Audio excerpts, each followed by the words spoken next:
자, 13번 문제부터 보시겠습니다. 13번. 휴업과 폐업에 관한 설명으로 옳은 것은 1번. 개공이 사망한 경우에 세대를 같이 하는 자가 지체 없이 폐업 신고를 하여야 한다라고 했는데, 여기서 이제 세대를 같이 하는 자라는 게 가족이라 그랬잖아요. 근데 가족 중 누가 사망했는데 폐업 신고를 지체 없이 할 정신이 어디 있겠어요? 그러면 이건 어떻게 해야 돼요? 뭘 어떻게 해야 되지? 뭐 장례를 치르면 된다 그랬잖아요. 뭐 특별히 뭘 할 거는 없고. 그렇죠. 그래서 세대를 같이 하는 자가 폐업 신고하는 그런 제도는 없습니다. 근데 이 없는데도 시험에 되게 잘 나옵니다. 이거. 왠지 그럴 것 같은 느낌이 들어서. 2.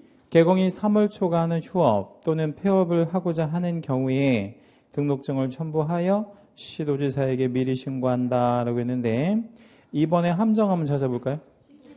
시도지사에게 신고하지는 않죠. 우리가 휴폐업 신고는 누구한테? 등록관청에 신고하는 게 맞고요. 3. 휴업은 6월을 초과할 수 없다. 원칙적으로 6월을 초과할 수 없지요. 다만 질병으로 인한 요양 등 부득이한 사유가 있는 경우에, 그 부득이한 사유가 요양 말고 두 개가 더 뭐 있죠? 이병이랑 취약이랑 이런 거 있으면 그러하지 아니하다. 3번 맞았죠? 정확히. 4번. 업무정지를 받은 경우에 당의 업무정지 기간이 만료되기 전에는 폐업 신고를 할 수 없다라고 했는데, 업무정지 받자마자 폐업해도 됩니까? 예, 아무 상관없어요. 폐업을 하는데 뭐 어떤 날짜가 정해져 있거나 그건 아니니까 만료되기 전에는 할 수 없다 아니고 언제든 할 수 있고, 휴업신고와 폐업신고는 전자문서에 한 신고도 가능하다라고 했는데, 그 5번 문항에 휴업신고하고 폐업신고 밑줄 한 번만 좀 연결해서 잡아주시고요. 아까 우리 위에서도 한번 보셨는데, 이거 두 가지 공통적으로 뭐를 첨부해야 되고요? 등록증을 첨부해야 되기 때문에, 뭘로는 불가. 전자적 방식에 의한 신고는 안 되죠. 이건 어떻게 하는 방식밖에는. 방문해서 등록관청에 가서 하는 신고밖에 안 되겠죠. 14. 중개계약에 관한 설명으로 틀린 것은 1번. 공인중개사법에서 순가중개계약을 명문으로 금지하고 있지는 않으나, 그러니까 순가중개계약을 해라, 하지 말아라, 뭐 이런 규정은 따로 없으나 이런 말이에요. 그러나 뭐를 초과하면, 중개보수를 초과하면 위법한 행위가 됩니까? 뭐 등은 당연히 위법한 행위가 되는 거죠. 근데 여기서 위법한 행위가 된다는 것은 처벌을 한다는 뜻인데, 순가를 하였기 때문에 처벌하는 것은 아니에요. 그럼요? 중개보수를 초과해서 받았기 때문에 처벌을 받는 겁니다. 이 중개계약은 낙성계약이자 분류식계약이고요. 전속중개계약 체결 시에는 법정서식인 전속중개계약서를 사용해야 된다. 그렇죠. 왜냐하면 이건 이제 의무가 있고, 위반하면 업무정지 처분을 받으니까 반드시 법정서식을 사용해야 됩니다. 3번. 중개보수를 정하는 방법에 따라 정가와 정률과 순가로 구분할 수 있다라고 했는데, 정가하고 정률은 뭐 하기 전에, 그러니까 정가하고 정률은, 그러니까 정가는 가격으로 얼마 줄게 이렇게 미리 정하는 거, 정률은 내가 몇 % 줄게 이렇게 미리 정하는 방식이잖아요. 그러면 정가하고 정률은 뭐 되기 전에, 이제 거래가 완성되기 전에 이제 보수가 만들어지는, 결정되어지는 방식이고, 순가는 언제? 거래 계약이 이루어진 이후에 얼마에 거래되느냐에 따라서 보수가 정해지는 뭐 이런 방식이죠. 예컨대 손님이 원하는 금액은 10억이에요. 10억 입금. 그러면 내가 10억에 팔았어. 그럼 보수가 없는 거야. 그럼 얼마에 팔아야? 좀 더 많이 받아줘야. 11억을 받던 뭐 10억 5천을 받던 더 많이 받아야 내 보수가 커지는 그런 방식이 순가가 되는 거죠. 4번. 개공의 중개 의뢰인에 대한 독점성의 정도. 독점성의 정도에 따라서 공동과 단독으로 구분한다라고 했는데, 그건 틀렸죠. 독점성의 정도에 따라서는 일반, 전속, 독점 뭐 이런 식으로 구분을 하고요. 공동과 단독 중개계약은 아까 전 시간에 정리해드린 대로 참여하는 계공의 수를 가지고 구분하는 거죠. 참여하는 계공이 혼자 한다 이러면 무슨 중개? 단독 중개. 2명 이상의 계공이 같이 한다 그러면 공동 중개가 되는 거죠. 그래서 이거는 독점성 정도에 따라가 틀렸네요. 거기는 참여하는 계공의 수를 가지고 구분을 하는 겁니다. 5번. 공인중개사법에서 일반중개계약과 전속중개계약을 규정하고 있으나 실제로 22조의 일반중개계약, 23조의 전속중개계약을 실제로 규정하고 있어요. 그런데 독점중개계약이나 순가중개계약에 대해서는 명문의 규정이 없다. 명문의 규정은 없다에다가 밑줄 한 번만 해주시고요. 그 명문의 규정이 없다는 말이 금지가 된다 이런 뜻인가요? 아니면 금지된다는 뜻은 아닌가요? 그런 뜻은 아닌 거죠. 금지가 되려면 오히려 규정이 있어야 돼. 이거 하지 마. 뭐 이런 식의 그 규정이 있어야 되는데 그런 것 자체에 대한 규정은 없기 때문에 그럼 우리가 그거 해도 된다는 얘기인가? 예, 해도 된다는 얘기죠. 그래서 금지가 된다는 말은 아닙니다. 자, 15번 문제 별표해 주시고 아주 좋은 문제입니다. 15번 주거용 건축물 확인 설명서에 관련된 표인데 옳은 것은 모두 고르면 몇 개냐 이런 문제인데 구분해 보면 권리관계라고 되어 있죠. 거기다 가로 하나만 열어줄게요. 오른쪽에다가 가로. 여기는 등기된 아니면 등기되지 않은 등기된 등기 동그라미 밑에 실제 권리관계 나오죠. 그거 가로 한번 열어주고요. 등기된 등기되지 않은 이렇게 이제 각각 한번 적어보고요. 등기된 권리관계는 기본 아니면 세부. 기본. 실제 권리관계는 등기되지 않은이니까 세부에 들어가는 거죠. 그죠? 세부. 입지 조건 가로 하나만 열어볼까요? 입지 조건에 우리 들어갈 항목이 뭐 예를 들자면 도로 좋아. 도로, 주차장,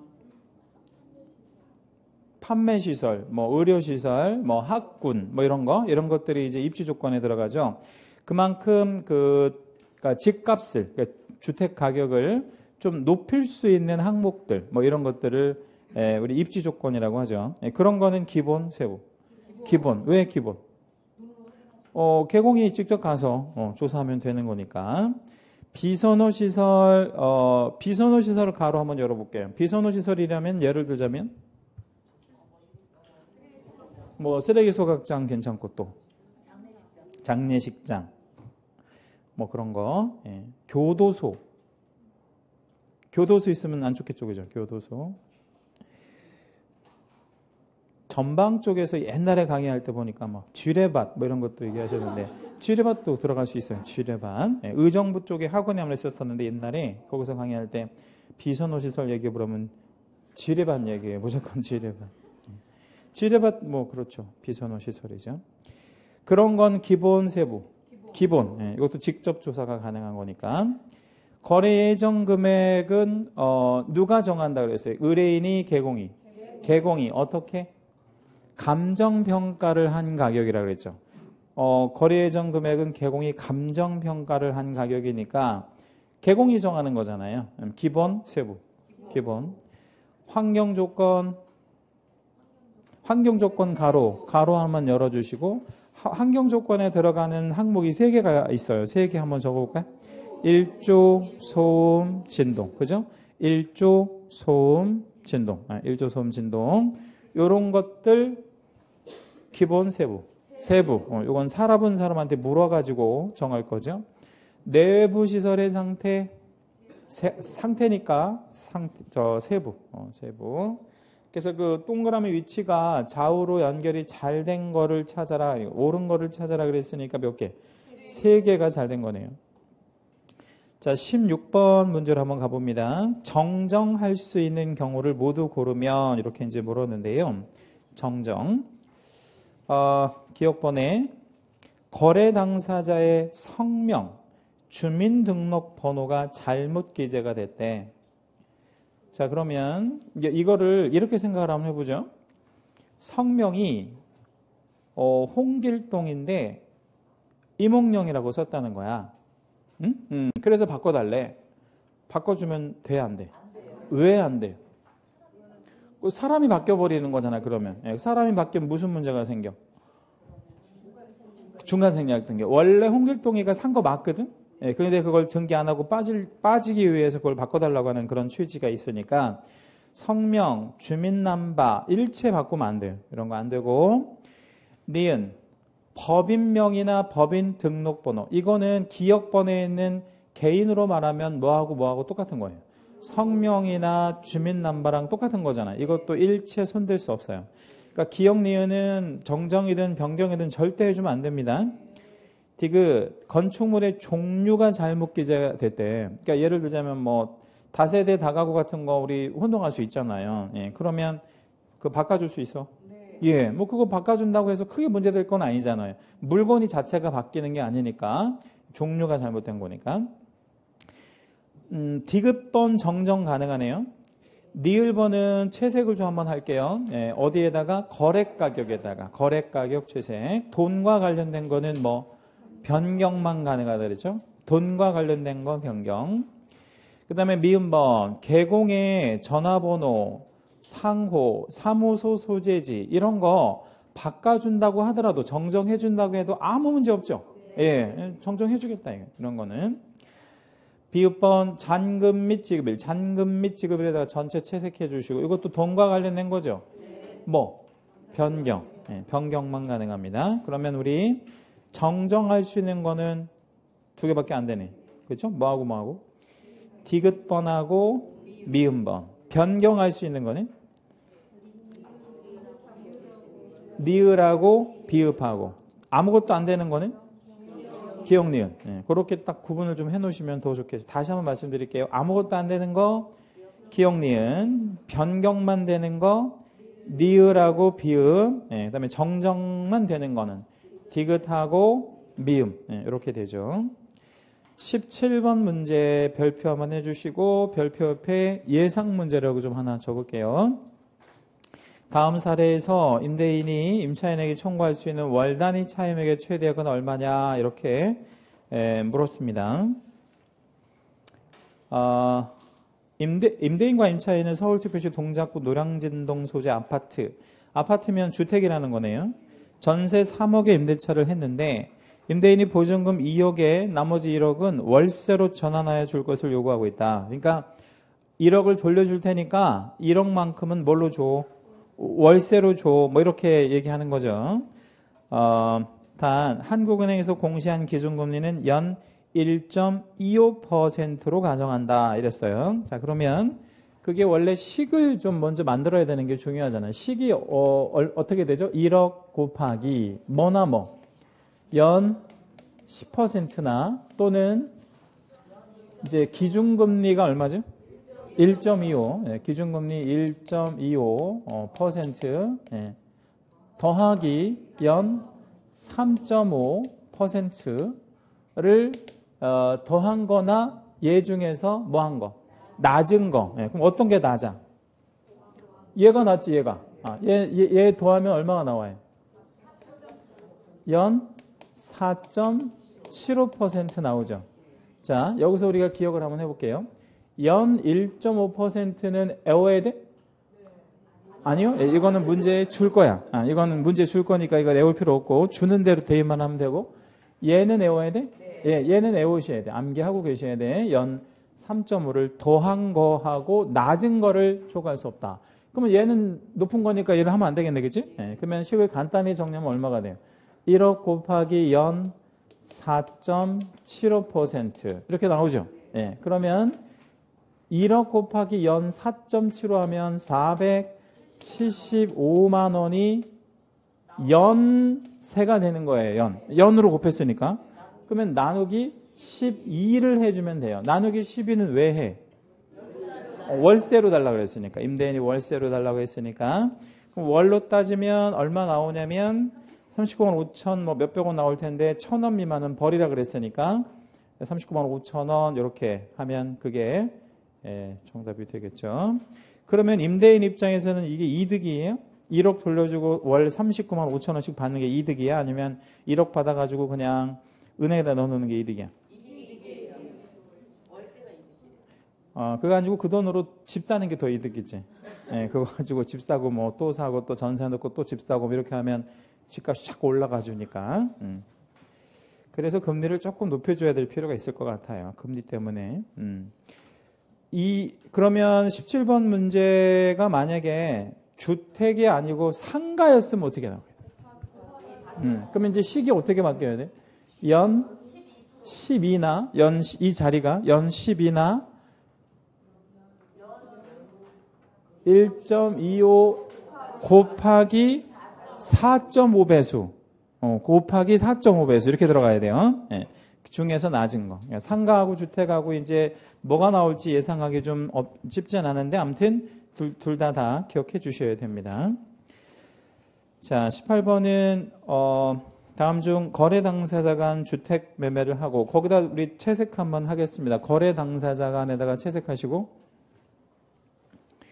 부동산 거래 신고를 하는 경우에 신고사항은 모두 몇 개인가? 그럼 누구는 없다는 얘기네요. 개공은 없다는 얘기네. 그리고 가로 조건이 좀 중요한 말이 있는데 투기가일 지구 안에 소재하며 거래가는 5억이다. 거기다 우리 전체 한번 채색하겠습니다. 투기가일 지구 안에 소재하고 거래가는 5억이네. 원래 이게 조건이 투기가일 지구 안에 소재하는 얼마 이상? 3억 원 이상일 때잖아요. 네, 3억 원 이상. 주택이라고 줬으니까 문제에서. 그러면 3억 원 이상이면 뭐하고 뭐가 추가돼야 돼? 자금 조달 계획과 입주 계획. 예, 그럼 이제 기억번은 들어가는 거 맞죠? 니은번은 빼야 돼요. 니은번 왜 빼야 돼? 개공이 없으니까. 예, 디귿번에 뭐 소재지에서부터 면적까지 다 적어야 되겠죠? 종류 적어야 되고 실거래 가격 적어야 기재해야 되고 비읍번 계약일 알려줘야 되고 당사자의 인적사항 알려줘야 돼? 네. 그다음에 조건이나 기한이 있으면 그 조건이나 기한도 알려줘야 될 거예요. 그럼 박스 안에 뭐 하나 빼고 다네. 니은번 하나 빼고 다. 그럼 이런 거는 애우셔야 되는 게 아니다라는 거죠. 이런 건 애우는 게 아니에요. 그럼 만약에 이 18번 문제 사례를 좀 바꿔볼게요. 개공이 있었으면요. 개공이 중개했으면. 그럼 다 들어가는 거지 뭐. 개공이 있었으면 다고 개공이 없으면 니은 하나 빠지고. 그런 것만 이해하고 계시면 될 것 같고요. 19번 문제 별표 한번 하시겠습니다. 늘 중요한 판례 문제인데 33조 우리 규정 중에서 금품 초과 수수 있잖아요. 틀린 거 찾으랍니다. 1번 중개보수 등의 명목으로 소정의 한도를 초과한 액면 금액의 수표를 받았대요. 수표를 받았대. 이미 받을 때 뭐에 해당이 돼요?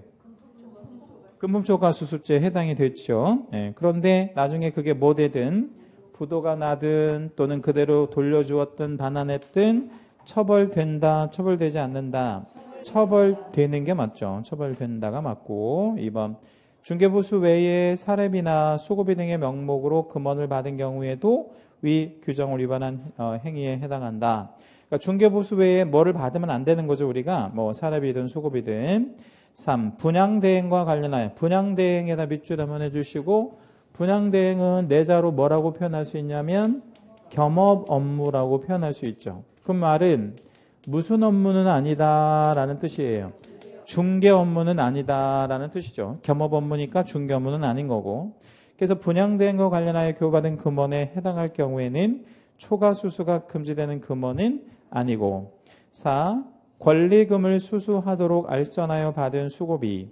이 수고비는 중개보수가 아닌 거인데 왜 아닌 거죠? 권리금이 뭐가 아니라서요. 중개 대상물이 아니기 때문에 중개 대상물 아닌 거로 받은 수고비니까 그 금원 자체가 위 규정, 즉 금품 초과 수수의 규정에 해당하지 않는다. 그 말은 권리금에 대해서 수고비는 많이 받아도 된다는 얘기네요. 예, 많이 받아도 되고. 5번 금품 초과 수수죄가 성립하기 위하여 의뢰인에게 현실적으로 그 한도 초과액 상당의 손해가 발생함을 요건으로 하는 것은 아니다. 5번이 무슨 얘기냐면요. 밑에다가 사례 하나만 적어 놓을게요. 의뢰인이 있고요. 개공이 있습니다. 초과 보수를 지급했어요. 그러면 안 줘도 되는 보수를 준 건가요? 안 줘도 되는 보수를 지급한 거죠. 그러면 지금 의뢰인에는 현재 손해가 발생했어요? 네. 왜 손해가 발생했지? 안 줘도 되는 돈을 줬고 얘는 부당한 이득을 본 거니까. 원래 초과한 부분은 안 줘도 되는 거잖아요. 무효니까. 근데 손해가 발생이 됐죠. 그런데 이걸 개공이 뭐 했냐면 그대로 반환했다 이 말이에요. 반환했다고. 그러면 이 반환을 했으면 얘는 손해가 없는 걸로 바뀌었잖아요. 손해 있었던 것에서 없는 걸로 바뀌었죠? 그럼 얘는 처벌을 해 아니면 처벌을 안 해? 처벌은 하네. 예, 그렇죠? 처벌을 하니까 그 얘기는 무슨 뜻이에요? 꼭 금품초과수수죄가 의뢰인에게 뭐가 있어야만 손해가 있어야만 처벌하는 건 아니다 이거지. 그렇죠? 얘가 돌려줬다 하더라도 그런 행위 자체를 처벌하려고 하는 거니까 지금은 말하자면 뭐 하지 않아도 손해가 없다 하더라도 과거에 받은 적이 있었기 때문에 처벌의 대상이 되는 겁니다. 자, 20번 문제는 손해배상 책임에 관한 설명으로 옳은 것은 1번. 개공은 자신의 고의 또는 과실이 있는 경우에만 의뢰인에게 배상 책임을 진다라고 했는데 이런 걸 우리가 무슨 책임이라고 하냐면 과실 책임. 그런데 우리 개공이 과실 책임만 있는 게 아니고 뭔 책임도 있어요. 무과실 책임도 있으니까 꼭 자신한테 고의 과실이 있을 때만 책임을 지는 건 아니죠. 2. 의뢰인의 개공에 대한 손해배상 청구권의 소멸시효 기간인 5년이다라고 했는데 의뢰인이 개공한테 손해배상 청구권을 갖고 있는 그 청구권은 채권이에요. 그죠? 사람이 사람한테 뭘 해달라고 요구를 하는 거니까 돈 줘 이거 요구하는 거니까 그러면 채권의 단기 소멸시효는 몇 년이냐면 3년이에요. 5년짜리 시효 없고요. 3년입니다. 그래서 5년 아니고 3년. 3번. 개공이 보험이나 공제로 손해배상을 했을 때 15일 안에 부족한 금액을 보전해야 한다라고 했는데 거기 그 첫 줄에 보험하고 공제에다가 채색을 한 번만 해볼게요. 보험하고 공제 채색해 주시고요. 두 번째 줄에 부족한 금액을 보전에다가 채색 한번 해볼게요. 예. 전혀 어울리지 않죠? 뭐하고 뭐가 안 어울려요? 보험 공제하고 부족한 금액을 보전한다라는 말하고 어울리지가 않잖아요. 그럼 어떻게 해야 맞아요? 위에 거를 바꾸든 아래 거를 바꾸든 바꿔야 될 거 아니에요. 자, 그러면 이게 위에 거를 바꾼다면 공탁으로 바꿔주면 위아래가 연결이 잘 되죠. 아니면 아래 거를 바꾼다면 재가입해야 한다. 이런 식으로 들어가는 게 맞죠. 다시 첫 줄이 보험하고 공제니까 밑에 줄을 재가입으로 바꾸든 아니면 밑에 줄 살리고 싶으면 위에를 공탁으로 바꾸든 뭐 이렇게 해야 되겠죠. 그죠? 네. 15일은 맞아요? 네, 15일은 맞아요. 4번 보증을 설정한 개공이 그 보증을 다른 보증으로 변경하고자 할 때는 이미 설정한 보증의 효력이 있는 기간 중에 해야 되잖아요. 거기다 우리 쭉 한번 채색 한번 하겠습니다. 기존 설정한 보증의 효력이 만료되는 즉시까지 채색. 그게 함정이에요. 이걸 뭐라고 바꿔야 된다고? 이미 설정한 보증의 효력이 있는 기간 중에. 그러니까 만료되는 즉시가 아니라 있는 기간 중에. 아무리 빨리 재설정을 한다 하더라도 간극이 있으면 안 되잖아요. 무보험, 무보증 상태에 간극이 있으면 안 되니까 이미 설정한 보증의 효력이 있는 기간 중에 해주는 게 맞습니다. 5번 1억의 보증을 설정한 개공갑의 중과실로 의뢰인에게 2억의 손해가 발생이 됐다. 그러니까 설정은 얼마를 지금 했다는 거예요. 1억. 그런데 의뢰인에게 얼마가 손해가 발생이 되냐면 2억이 발생을 했대. 그러면 채권자는 갑에게 얼마를 달라고 할 거냐? 얼마 달라고 해야 돼요? 전부 다 달라고 해야죠. 전부 다 전 손해를 배상 청구. 다만 보증기관에게 청구할 때는 얼마만? 그때는 1억만 청구해야 되는 게 맞고요. 자, 21번 문제도 역시 별표 한번 하겠습니다. 늘 나오는, 그러니까 21번, 22번 둘 다 별표하시고 늘 나오는 타입의 문제예요. 100% 나오는. 보수에 대한 기준에서 하나 나오고 22번처럼 계산 문제 하나 꼭 나오고 그렇게 두 문제는 당연히 예상하셔야 되고요. 21번의 1번 문항부터 봅니다. 중개가 완성된 후에 의뢰인 사정으로 계약이 해지되었다면 중개보수 청구권은 소멸하지 않는다라고 했는데 누구 사정? 의뢰인 사정이죠. 의뢰인 사정으로. 예, 그러면 이건 청구권 자체가 뭐 되지는 않아요. 소멸되지는 않죠. 예, 누구 사정일 때? 개공 사정일 때 소멸되겠죠. 2번. 개공갑의 중개 행위를 통해 만난 을과 병이 개공을 배제하고 직접 거래를 체결한 경우에도 갑이 거래계약 체결에 결정적 기여를 했다. 그 결정적 기여를 했다에다가 밑줄 한번 해주시고요. 그 결정적 기여를 위에서 한번 찾아보세요. 어떤 게 결정적 기여인가?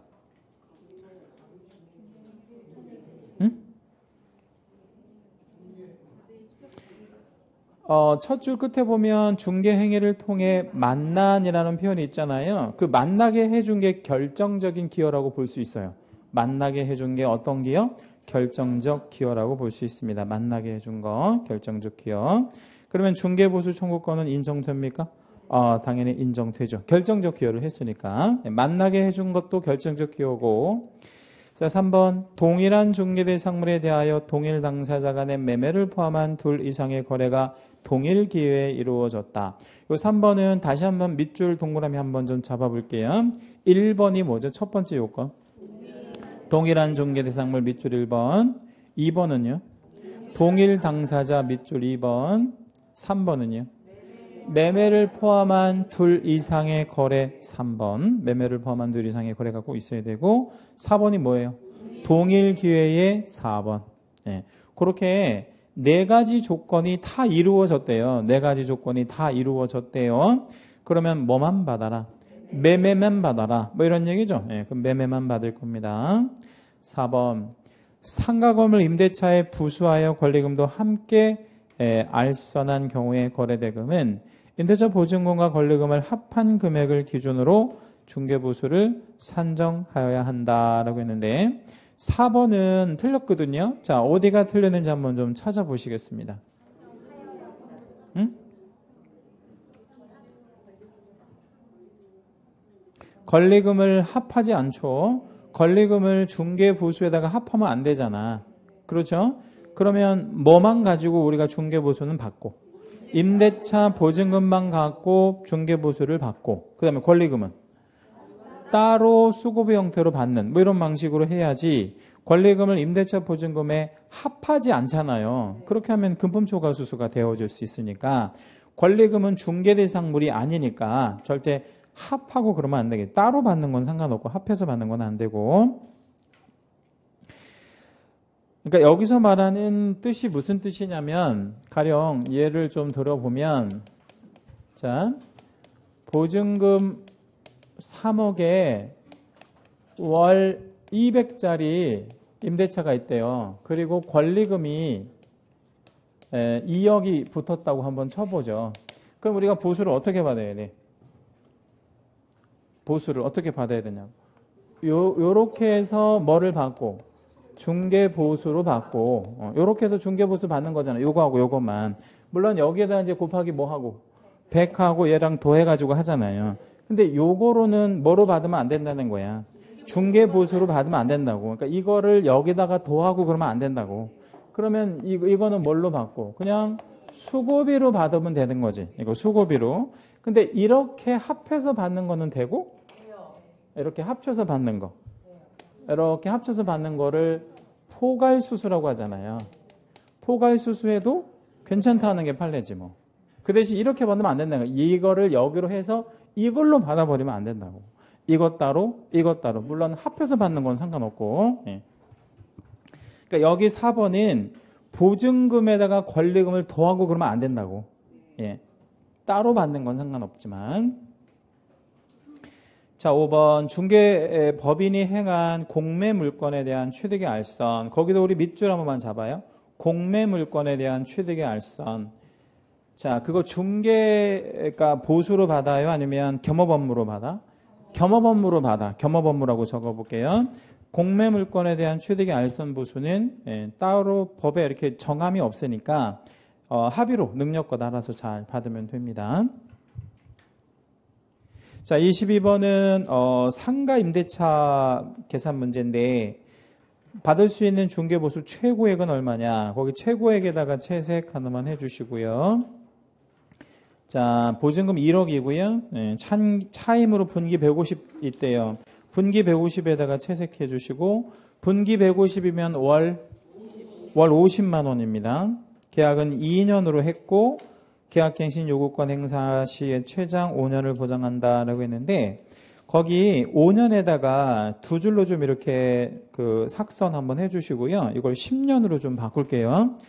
그리고 이 뒤에서 좀 이따 또 하나 말씀드릴 게 있는데 그 명절 바로 전에 상임법이 국회를 통과했어요. 상임법이. 그래서 두 가지가 바뀌었는데 그 계약갱신 요구권 몇 년에서 몇 년? 5년에서 10년으로 바뀌었어요. 그거 이제 10년으로 이해하시면 돼. 국회 본회의가 통과됐기 때문에 15일 안에 공포가 돼야 될 거예요. 근데 그 15일이면 10월 초. 10월 초 정도에 공포가 될 건데 우리가 시험을 언제 보죠? 10월 27일 날 보는데 재작년부터 뭐가 바뀌었냐면 시험 시행일 기준으로 아니라 그러니까 원래 시험 공고일이었는데 재작년에 이제 뭐로 바꿨냐면 시험 시행일로 바꿨어요. 그래가지고 이제 우리가 시험 보는 날 현재 시행되는 그 법령으로 답을 해야 되니까 5년이 아니고 몇 년이 맞아? 10년이 맞아요. 그거 하고 그 미리 한번 말씀드리면 몇 번 문제에도 보면 40번 문제 잠깐 볼까요?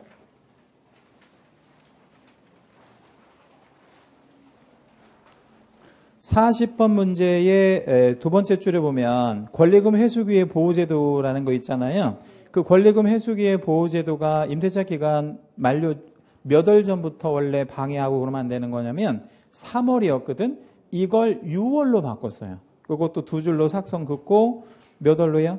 6월. 그 두 개가 바뀌었어. 이번에 상임법 개정이 그게 조금 중요한 의미가 있는 것들이니까 알고 계실 겁니다. 다시 22번 문제로 오시고 다시 한번 말씀드릴게요. 뭐하고 뭐가 바뀌었다고? 첫째, 계약 갱신 요구권이 5년에서 10년으로 바뀌었고 그 다음에 권리금 회수기의 보호제도가 기간 만료 몇 월 전부터? 6월 전부터 방해하지 못하도록 그렇게 제도가 바뀌었는데 그 두 개 바뀐 거 가지고 엄청 생색을 내더라고.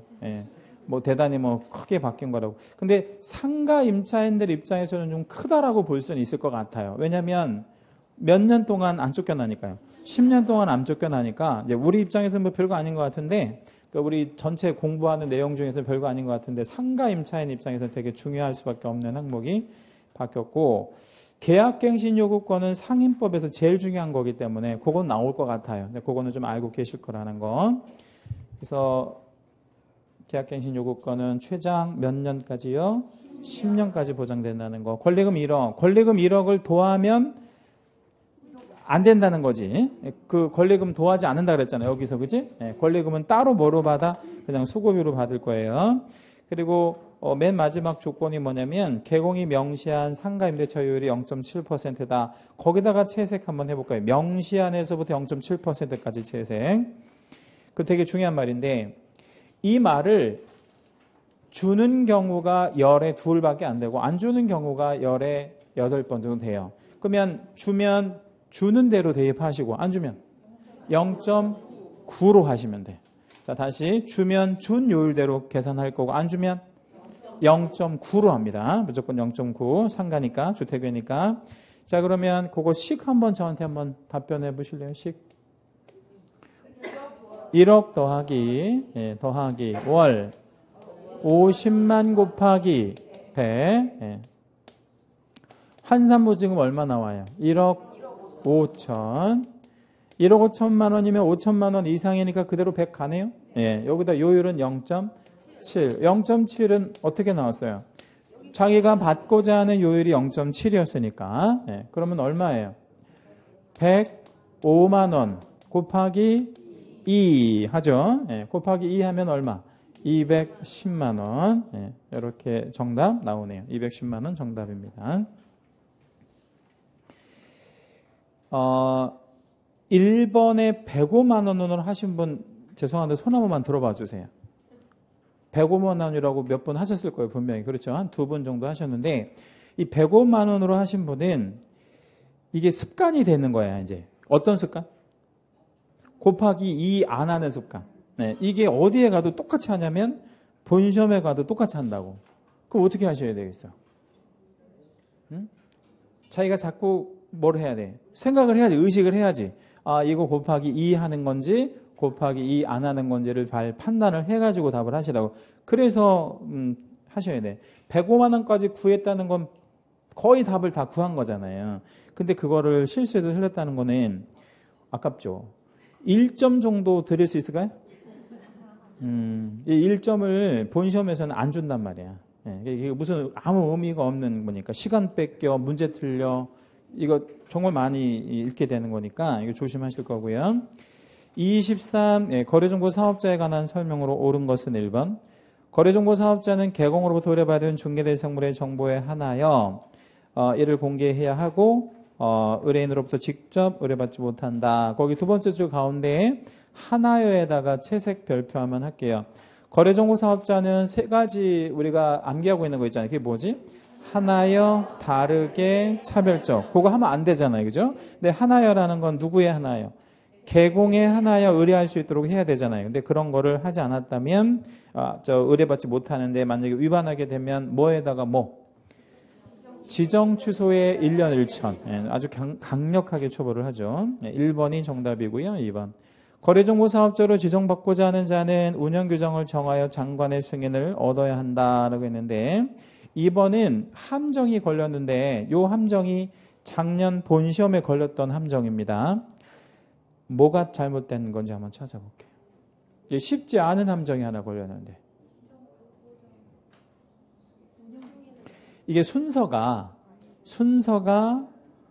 지정을 먼저 받고 그렇죠. 지정 먼저 받고 몇 월 안에 3월 안에 승인을 받잖아. 근데 여기 잘 보면 뭐라고 했어요? 지정을 받고자 하는 자가 승인을 얻어라 이러면 이게 마치 지정의 요건처럼 보이잖아요. 그거 아니고 지정을 먼저 받아. 그러니까 먼저 지정을 받고 선 지정이에요. 그리고 후 승인. 그러니까 승인은 나중에 받는다. 이렇게 이해하시면 돼요. 이 함정은 쉽지 않은 함정이니까 조심하실 거예요. 작년에 걸렸던 함정이고. 3번.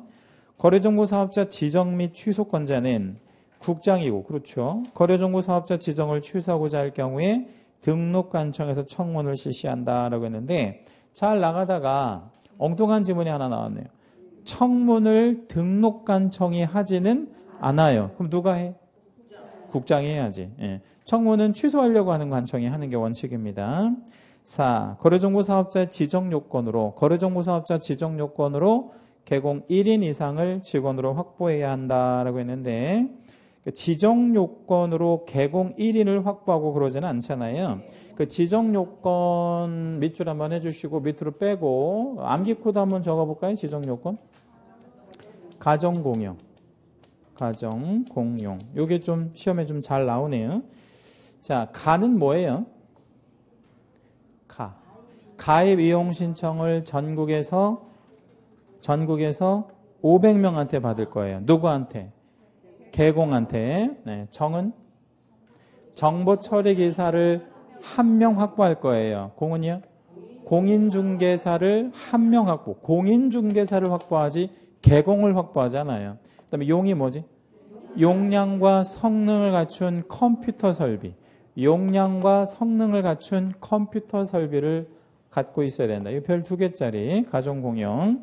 개공을 확보하는 건 아닙니다. 5번. 전속중개계약일 경우에만 거래정보망에 올릴 수 있다라고 했는데 올린다는 건 공개한다는 뜻이거든요. 꼭 공개를 전속일 때만 공개할 수 있는 것은 아니고 일반 중개에서도 얼마든지 공개할 수 있습니다. 자, 24번은 협회에 관련한 문제인데 틀린 것 1. 협회가 공제사업을 하고자 할 때 공제규정을 제정하거나 변경하고자 할 때 역시 국장의 승인을 얻어야 된다.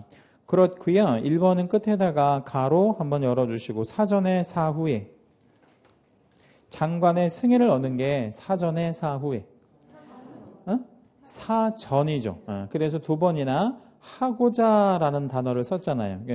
그리고 상식적으로 한번 해보시면 장관한테 사후에 승인을 해달라고 하는 게 이게 안 맞잖아요. 행정의 절차상으로 보면. 그럼 어떻게 해야 돼? 사전 승인. 이 협회는 공제사업을 다른 회계와 구분하여 별도의 회계로 관리해야 하고 책임준비금을 다른 용도로 전용하여 사용한 경우에는 국장에게 통보해야 한다. 2번은 함정 하나 걸렸습니다. 자, 뭐가 걸렸나 한번 찾아보세요. 책임준비금을 다른 용도로 전용하여 사용한 경우 이랬잖아요. 그럼 과거형이잖아. 이미 사용해버렸잖아. 그리고 나서 장관한테 너 그리 알아라? 이렇게 알려준 거지. 예, 그러면 여러분이 국장이라고 생각해봐요. 열받지? 예, 그럼 어떻게 해야 돼? 사전 승인사항이에요. 사전 승인사항입니다. 사전 승인사항. 협회가 장관한테 사전 승인 받는 게 2개밖에 없어요. 뭐하고? 그 1번하고 2번이야. 1번하고 2번. 자, 뭐 승인? 공제사업 운영규정 승인과 책임준비금 전용 승인. 그 2개밖에 없거든. 예. 다시 협회가 장관한테 승인 받는 건 뭐하고? 공제사업 운영규정 승인과 또 책임준비금을 전용하겠다는 전용 승인. 예. 그 2개밖에 없는데 둘 다 무슨 승인이야? 사전 승인이지 사후 통보하고 그러는 거 아니에요. 3. 협회는 공제사업 운영 실적을 매 회계연도 종료 후 3월 안에 그 3월에다가 채색 한번 해주시고 3월 안에 그게 2월로 좀 잘 나오는 편이고 3월이 맞고요. 일간신문이나 협회부에 공시하고 협회 인터넷 홈페이지에 게시까지 해야 합니다. 3번 지문 옆으로 화살표 한번 해주시고 이거 안 했을 때 제재 좀 중요한데 500과태료. 협회에 대한 제재를 물어보면 무조건 500과태료. 협회는 그거밖에 받을 게 없으니까. 4. 국장은 협회가 공제 규정을 준수하지 아니하여 공제사업의 건전성을 해야 할 우려가 있다고 인정할 때 시정명령 내릴 수 있죠. 시정명령 역시 불응했을 때 제재 한번 옆으로 적어볼게요. 이것도 얼마? 500과태료. 5. 공제사업자가 적립해야 하는 책임준비금의 적립비율은 공제료 수입액의 100분의 10 이상으로 정한다라고 했는데 책임준비금 적립비율에서부터 끝까지 쭉 한번 채색 한번 잡아볼게요. 책임준비금의 적립비율은 공제료 수입액의 100분의 10 이상으로 정하는 거 맞아요? 네. 작년에 여기서 함정이 걸렸는데 작년에 뭐가 걸렸냐면 28회 본시험에 뭐를 걸었을 것 같아요? 여러분이 한번 생각해 보세요. 어떤 게 함정으로 걸렸을 만한 문제가 있었나? 응? 그러니까 10%를 100%로 바꿨을 것 같은 생각이 들잖아요. 그거 아니고 그거 가지고 안 걸었어요. 공제료 수입액을 총 수입액으로 바꿨다. 작년 본시험의 함정이 어마무시한 함정이 걸렸죠. 공제료 수입액을 총 수입액으로 바꿨다고. 그럼 아니에요. 예. 협회가 꼭 공제료 수입만 있는 게 아니고 다른 여러 가지 그 사업을 통한 수입도 있을 거 아니에요. 예를 들면 협회가 이런 것도 하죠. 여러 가지 교육 업무도 하잖아. 교육 업무도 수입 잡거든. 그런 것들에 대한 10%를 책임준비금으로 갖고 있을 필요는 없는 거니까 그렇게 좀 이해해 주시고 밑에 여백에다가 이것도 하나만 좀 적어 놓을게요. 협회의 지급 여력 비율이라는 게 있죠. 예, 지급 여력 비율은 100분의 100. 예, 그로 한다. 100분의 100. 예, 이것도 같이 좀 기억해 주시면 좋고요. 이거 별표도 한번 해 주시고 책임 준비금과 지급 여력 비율은 좀 다른 항목이니까 알고 계실 겁니다. 자, 25번 문제는 부동산 거래 신고법상의 포상금 제도. 요거는 혹시 몰라서 문제로 하나 만들어 놓은 건데요. 계산 문제로 나올 가능성이 좀 더 높아 보입니다. 일단 계산 문제에 대한 항목은 항목 읽어 드리면서 좀 설명을 다시 드릴 거고 기억번. 포상금 지급 사유로는 거짓 신고를 한 자 전체 밑줄 한번 해주시고 거짓 신고를 한 자 전체 밑줄 해주시고 그게 포상금이 얼마 나오냐면 얼마 나올까요? 20%인데 뭐의 20%예요? 그러니까 부가과태료 그렇죠. 부가과태료의 20%를 줄 거예요. 요거를 계산 문제로 줄 가능성이 많고 한도가 있나요? 네, 한도는 1천 한도. 1천 한도. 이렇게 좀 같이 기억해 주시면 좋을 것 같아요. 이게 사실은 더 중요한 거죠. 거짓 신고한 사람을 알게 됐다 이거죠. 우리가. 그래서 이거 신고하면 얼마를 주겠다고? 20%. 신고 보상금의 20%. 1,000만 원 한도. 그리고 나머지는 토지거래 허가에서부터 변경 허가 또는 뭐 그걸 안 하고 계약을 했거나 부정하게 허가를 받았거나 혹은 토지거래 계약을 받아서 취득한 토지에 대한 허가받은 목적대로 이용하지 아니한 자, 즉 방치하고 있는 자. 뒷부분은 전부 건당 얼마냐면 그냥 50만 원이야. 그러니까 50만 원이면 우리 공인중개사법 포상금하고 똑같잖아요. 근데 뭐가 좀 특이한 거야? 얘가 좀 특이한 거지, 얘가. 신고 포상금이 20%라는 거. 그러니까 요것만 좀 잘 기억해 주실 거라고. 기억번은 일단 맞고, 니은.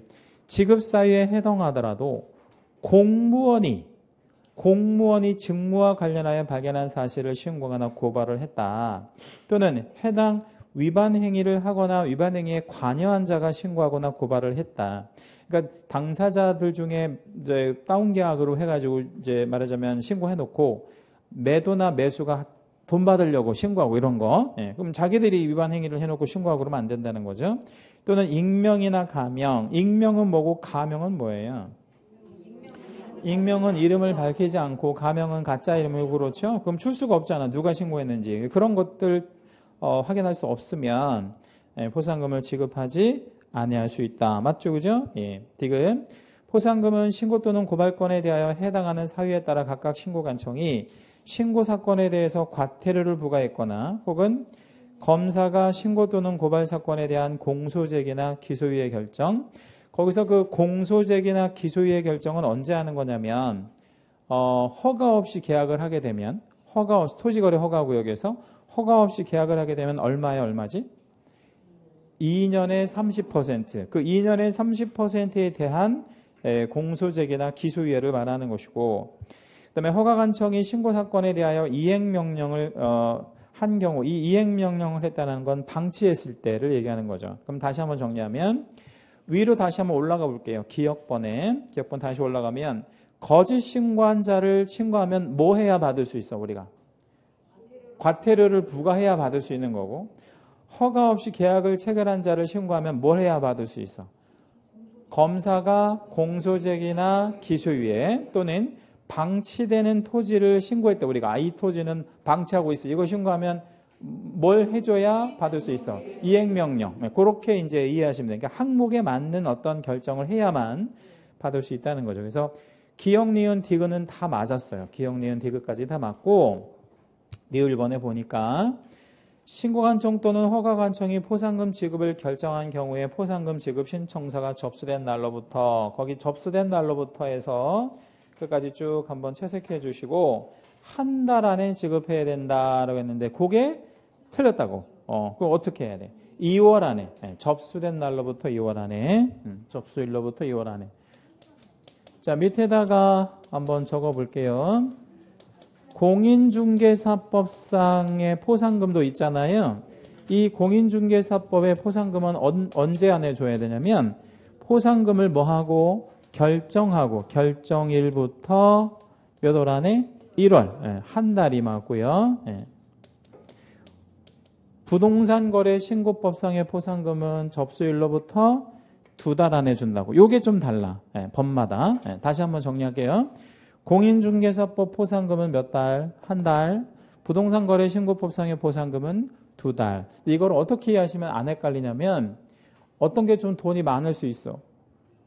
부동산 거래 신고법상의 포상금이 1,000만 원까지 좀 많을 수 있으니까 돈 마련하려면 시간을 좀 줘야지. 그러니까 몇 달? 2달. 50만 원짜리는 한 달. 이렇게 생각하시면 기억에 오래 담으실 수 있을 거라고. 그래서 날짜가 사실을 중요하다기보다는 다르다는 거. 공인중개사법상 포상금과 부동산 거래 신고법상의 포상금이 다르다는 거 정도는 알고 계실 겁니다. 답이 몇 번 나갔는데? 옳은 거, 틀린 거. 틀린 거는 한 개인데. 그러면 답을 정정하겠습니다. 답이 4번으로 나갔어요? 그러면 이거 2번으로 바꿔야 됩니다. 2번으로 바꿔야 돼요.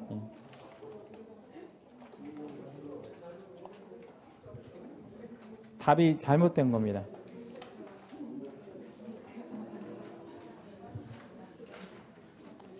그럼 한 개씩 더 맞으신 거예요? 그래요. 다행이네.